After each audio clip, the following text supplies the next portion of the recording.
Houston Mayor Nice Parker announcing over the holiday weekend that she will be running for re-election. So will the mayor have a fight on her hands come November? KTRH talk show host Michael Berry, who is something of an authority on city politics since he was a city councilman and a mayor pro tem at one point. He's joining us live now to talk more about the upcoming mayoral election.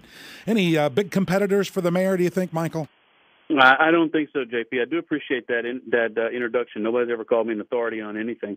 You know, we've had this will be our seventh re-election of a mayor since term limits went into effect 20 years ago in 1991. And in those 7 elections, we've only had one serious contender of an incumbent, and that was against the worst mayor in Houston history, Lee P. Brown. And that was unsuccessful. So in the term limit era, it tends to be the case that once you're elected in a hard-fought open election, you pretty much get 6 years. Well, I think you're an authority. I'll call you authority for the second time in one day. As we look at what the mayor is facing right now, we're talking about budget cuts. We're talking about layoffs, including police officers and fire crews. That has got to come up in any kind of re-election challenge, wouldn't it? Well, it does, but if people run the numbers, it's hard for anybody other than a Democrat to win. It can be done, but it's very hard to do it. And there are no Democrats that are positioned right now that are interested in the fight. It's all a money question. And when you're the mayor, you control all the industries that contribute to the mayor's office. So it isn't a question of whether she's doing a good job or not. It's a question of whether there's a contender who believes they can win and who can raise the money to do it. Well, what issues do you think will come up in this race? You know, I don't think this is going to be a hotly contested race. I think there'll be a couple of fringe candidates that'll run. I don't hear rumblings of a serious Republican candidate that's willing to make the run.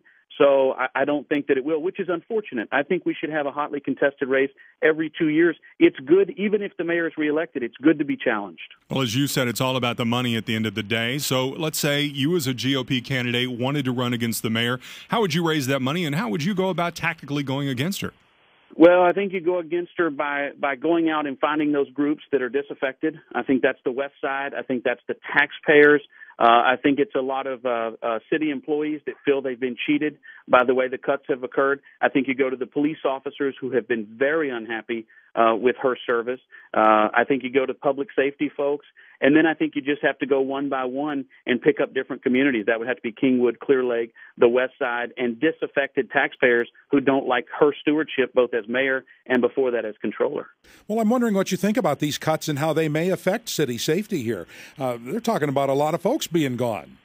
Well, sure they are, and city employees will tell you there's so much fat in the budget, it's ridiculous that they're cutting public safety. That's the thing that you need more than anything else. You can literally cut every other department. You have to have public safety.